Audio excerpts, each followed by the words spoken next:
இன்னமல் ஹயாத்து துன்யா, இந்த துன்யாவுடைய வாழ்க்கை இருக்குது, லஇப் ஒரு விளையாட்டு, வலஹு ஒரு வீணான ஒரு செயல், வஸீனா ஒரு அலங்காரம், வதஃபாஹுரும் பைனக்கும் உங்களுக்கு மத்தியில போட்டி போட்டுக் கொள்வது.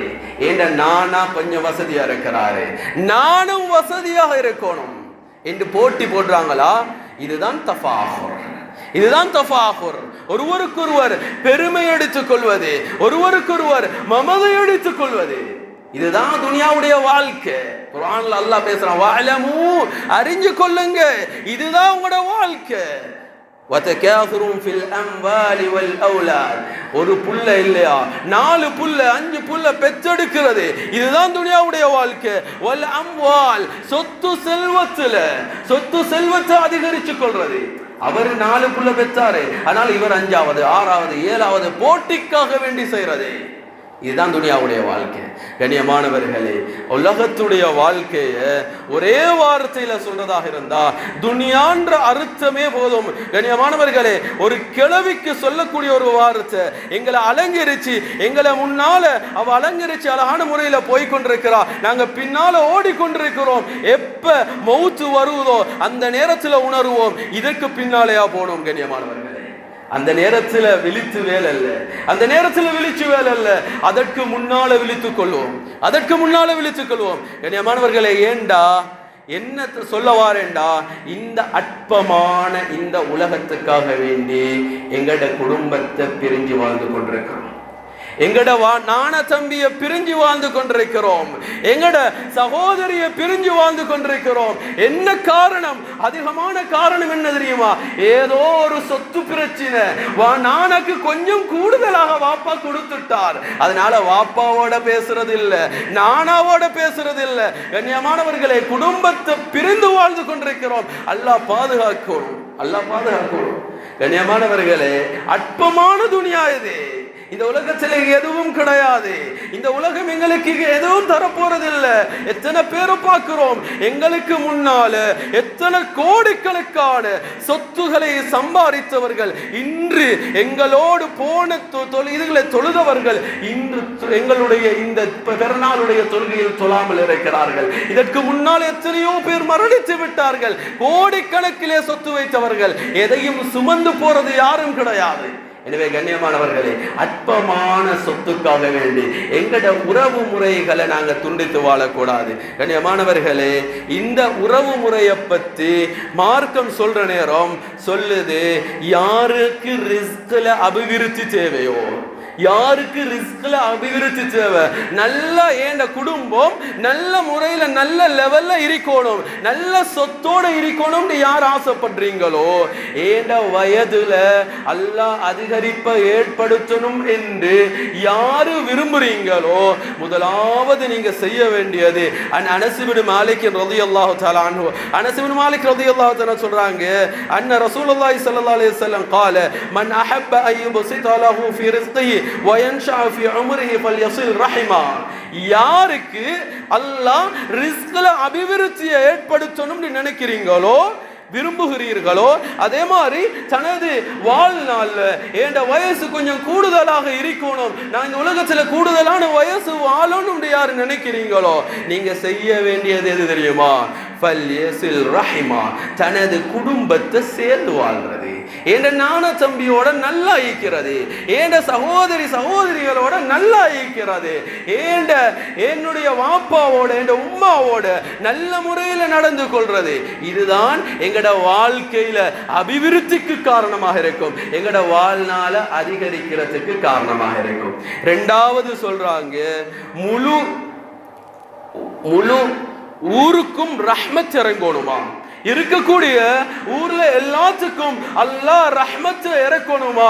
கண்ணியமானவர்களே, அல் ஹஜ் அரஃபா என்று நாங்க படிச்சிருக்கிறோம். ஹஜ்ஜுண்டா அரஃபாவுடைய நாள் தான், அந்த அரஃபால சரிக்கல்லண்டா அவருக்கு ஹஜ் கிடையாது. நபி ஸல்லல்லாஹு அலைஹி வஸல்லம் அவர்களுடைய கடைசி ஹஜ்ஜத்துல் வதா, கடைசி வதா, அவர்களுடைய கடைசி ஹஜ்ஜில நபி ஸல்லல்லாஹு அலைஹி வஸல்லம் அவர்கள் அஸருக்கு பின்னால எல்லா சஹாபாக்களும் 1,24,000 சஹாபாக்கள் எல்லாரையும் ஒன்று சேர்த்திருந்தாங்க. எல்லாரும் வந்திருந்தாங்க.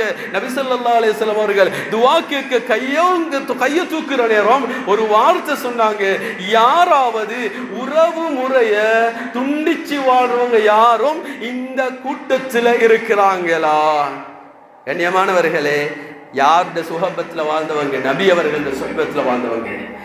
1,24,000 சஹாபாக்கள் ஒருத்தர் கூட எலும்பல்ல.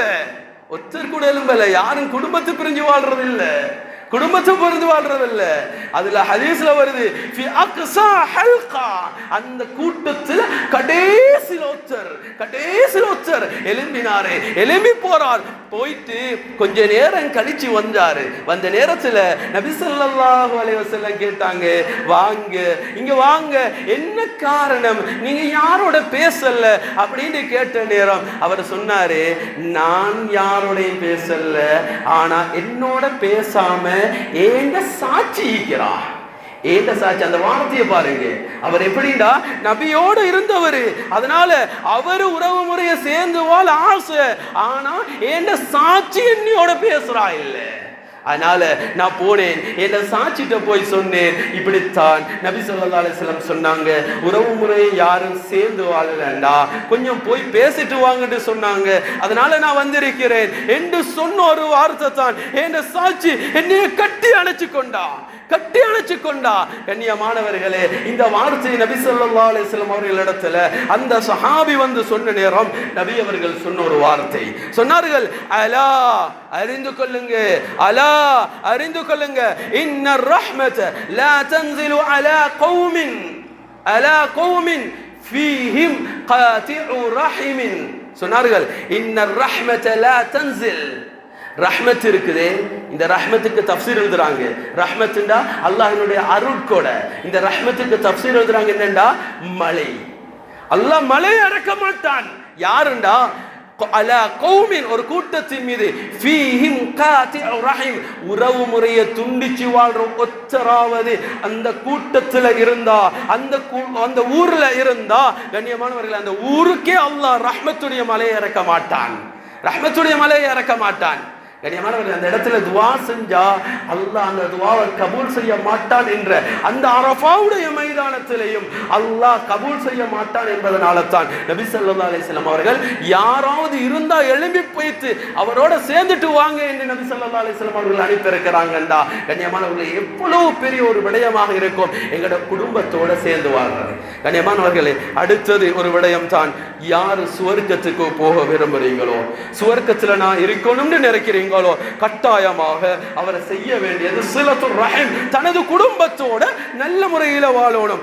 ஜுபைர் இப்னு முத்தைம் ரலியல்லாஹு தஆலா அன்ஹு, ஜுபைர் இப்னு முத்தைம் ரலியல்லாஹு தஆலா அன்ஹு அறிவிக்கப்பட்டுள்ளது, சமிஅ நபி ஸல்லல்லாஹு அலைஹி வஸல்லம், அவங்க நபி ஸல்லல்லாஹு அலைஹி வஸல்லம் அவர்களிடத்தில் கேட்டு அறிவிக்கிறாங்க, லா யதுகுலுல் ஜன்னத காதிஉர் ரஹீம், உறவு முறையை துண்டிச்சு வாழ்றவர் சுவர்க்கத்துக்கு போக மாட்டார். கண்ணியமானவர்களே, இதற்கு கீழே தஃப்சீர் எழுதுற நேரம் இமாமார்கள் எழுதுறாங்க ரெண்டு விடயத்தை.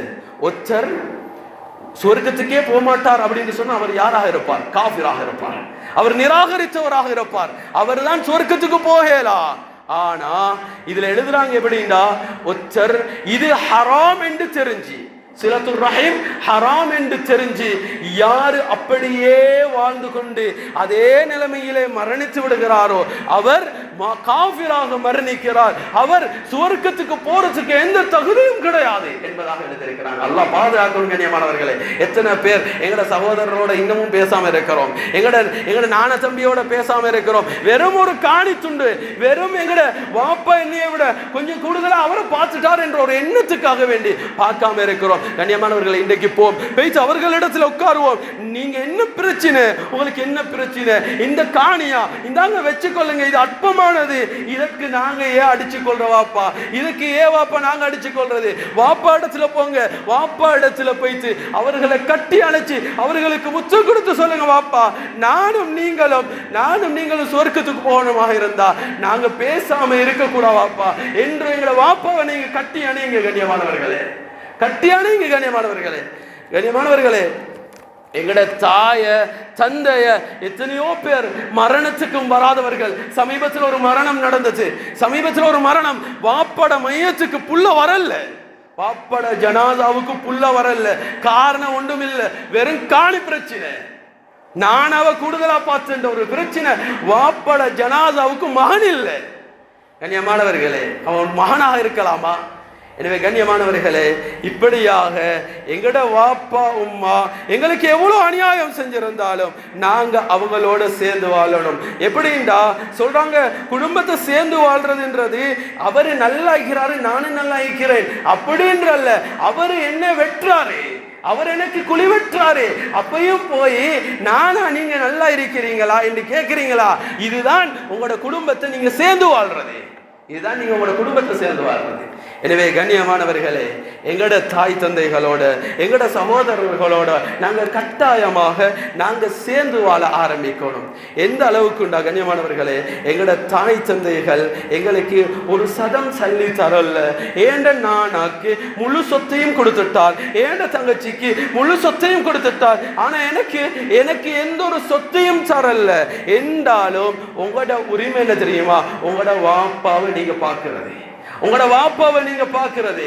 அவர்கள் உயிரை தந்திருக்கிறார்கள், அவர் உயிரை தந்திருக்கிறார்கள். அவர்களை நாங்க பிரிஞ்சு வாழ இயலா.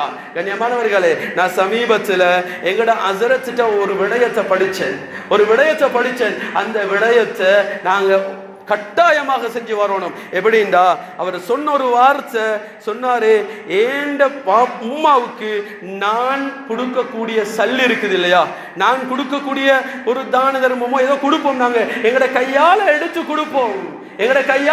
கொடுப்போம்.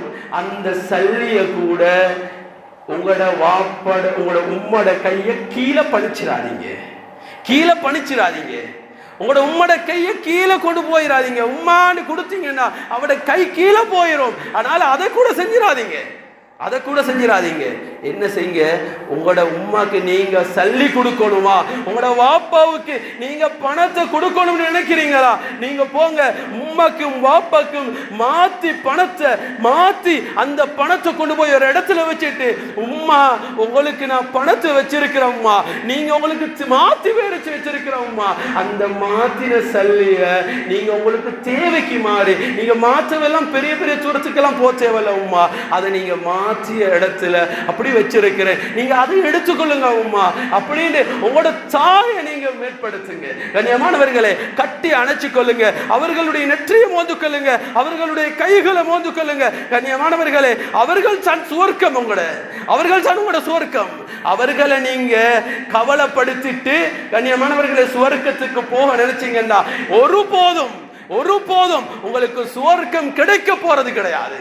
நபி ஸல்லல்லாஹு அலைஹி வஸல்லம் அவர்கள் சொல்லிருக்கிறாங்க, ஒருவர் வந்து கேட்டாரு, நான் நல்ல அன்பு வச்சு கொண்டதுக்கு யாரு முதல்ல கேட்ட நேரம் சொன்னது என்ன? உம்முக் 3 தடவை உன்ட தாய் என்று 3 முறை சொல்லிருக்கிறாங்க.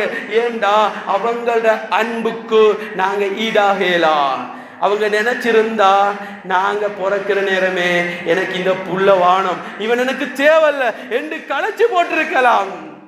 ஆனா இவன் கொஞ்சம் வளர்ந்து வந்ததுக்கு பின்னால நீங்க எப்படி எனக்கு சொல்றதுக்கு, நீங்க எப்படி எனக்கு காணி தராம இருக்கிறதுக்கு என்று இவன் எதிர்த்து பேச ஆரம்பிக்கிறான். கண்ணியமானவர்களே, நாங்க கொஞ்சம் யோசிக்கணுமா இல்லையா? எங்கட உம்மா வாப்பதான் எங்களுக்கு உயிரை தந்து அழகான முறையில எங்களை இந்த அளவுக்கு வளர்த்துட்டாங்க. நாங்க நல்ல புத்திசாலியாக மாறியதுக்கு பின்னால அவங்களுக்கு எதிராக பேசுறோமாக இருந்தா எங்களை மாறி நன்றி கெட்டவர்கள் இந்த உலகத்துல யாரும் கிடையாது. எனவே கண்ணியமானவர்களே, எங்கட குடும்பத்தை இன்றைக்கு பெருநாளுடைய நாள் என்று சொன்னாலே ஒத்தர தக்பீல் முசாஃபஹா செஞ்சு கொள்றது, தகப்பலல்லாஹு மின்னா வ மின்கும் என்று சொல்லக்கூடிய ஒரு நாள். எனவே இந்த நாளை பயன்படுத்துங்க.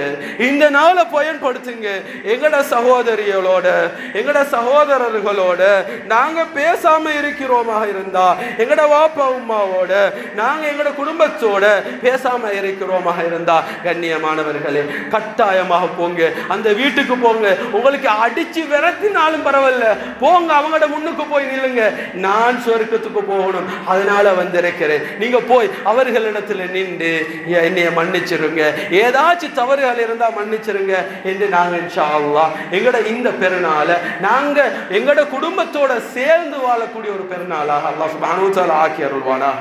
யா அல்லாஹ் எங்கள் அனைவர்களையும் பொருந்திக்கொள் யா அல்லாஹ். யா அல்லாஹ் நாங்கள் செய்த தவறுகளை தப்புகளை நீ பொருந்திக்கொள் யா அல்லாஹ். நீ யா அல்லாஹ் நாங்கள் செய்த பாவங்களை நீ மன்னிச்சிரு யா அல்லாஹ். நாங்கள் செய்த பாவங்களை மன்னிச்சிரு யா அல்லாஹ். நீ கஃபார் யா அல்லாஹ். யா அல்லாஹ் எங்களுக்கு எல்லாம் ஆரோக்கியமான வாழ்க்கையை தந்திரு யா அல்லாஹ். யா எங்களுக்கு ஆரோக்கியமான வாழ்க்கையை தந்திரு யா அல்லாஹ். நோயில்லாத வாழ்க்கையை தந்திரு யா அல்லாஹ். நோயில்லாத வாழ்க்கையை தந்திரு யா அல்லாஹ். அறுதலுல் உம்ர் என்று சொல்லக்கூடிய அந்த கடைசி நேரம், அந்த மரணத்துடைய நேரத்தில் படுக்கையில் எங்களை போற்றாதே யா அல்லாஹ். எங்களை படுக்கையில போற்றாதே யா அல்லாஹ். யா அல்லாஹ் எங்களை தாய் தந்தைகளை பொருந்திக்கொள் யா அல்லாஹ். யா அல்லாஹ் அவர்கள் படிக்கல யா அல்லாஹ், எங்களை படிக்க வச்சிருக்கிறாங்க யா அல்லாஹ். யா அல்லாஹ் அவர்கள் படிக்கல யா அல்லாஹ், அவர்கள் எங்களை படிக்க வச்சிருக்கிறார்கள் யா அல்லாஹ். எங்களுக்கு உயிரை தந்திருக்கிறார்கள் யா அல்லாஹ். எங்களை கண்ணியமான முறையில் ஒரு அந்தஸ்துல வச்சிருக்கிறாங்க யா அல்லாஹ். யா அல்லாஹ் அவர்களை பொருந்திக்கொள் யா அல்லாஹ்.